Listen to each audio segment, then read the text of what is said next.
وای چې کله الله دا ګناونه په نیکی باندې بدل چې دا بنده به راجک شي او وای چې الله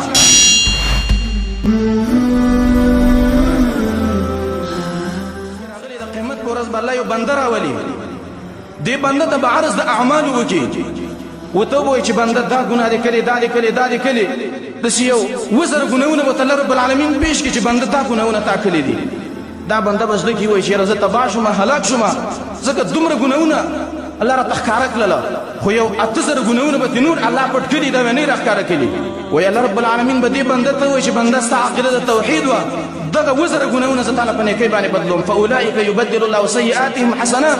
قرآن کې الله وای عقیده چې د چا د توحید الله وای بدیم زه په نیکی باندې بدلوم وای چې کله الله دا ګناونه په نیکی باندې بدل چې دا بنده به راجک شي او وای چې الله یو اتزر ګناونه من نورم کړي دی هغه څه شو وای الله رب العالمین په دغه ټیم کې وخاندي او به وای چې دا بنده څومره زړور شو دا مې څومره زړور کړ هلته جهنم لمبي وای او دا په دې کې ما ته پټ ګناونه ما ته راښکاره کوي الله رب العالمین به ورته وای چې ای بنده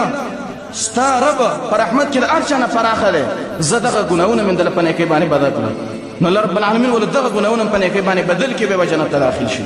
او بل حدیث کې راغلی د قیامت په ورځ به دا انسانان چې کله جهنم ته داخليږي جهنم ته داخل شي الله رب العالمین به انبیاء ته وایي چې انبیاء ورشي د جهنم نه په سپارښت باندې خلک راوباسي انبیاء ولاړ شي د جهنم نه به خلک راوباسي په سپارښت باندې به الله ملائکه ته وایي چې ملائکه تاسو ورشي د جهنم نه په سپارښت باندې خلک راوباسي ملائکه هم سپارښت وکړي خلک به راوباسي داغینه پس بالله مؤمنانو ته وای نیکانو خلکو ته بالله وای چې تاسو مرشه د جهنم نه خلق راوباسي مؤمنان خلق هم سفارش وکي إلهي وقفت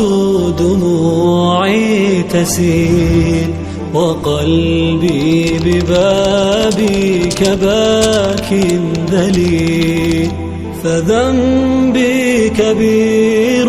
وزادي قليل فمنا علي بعفوك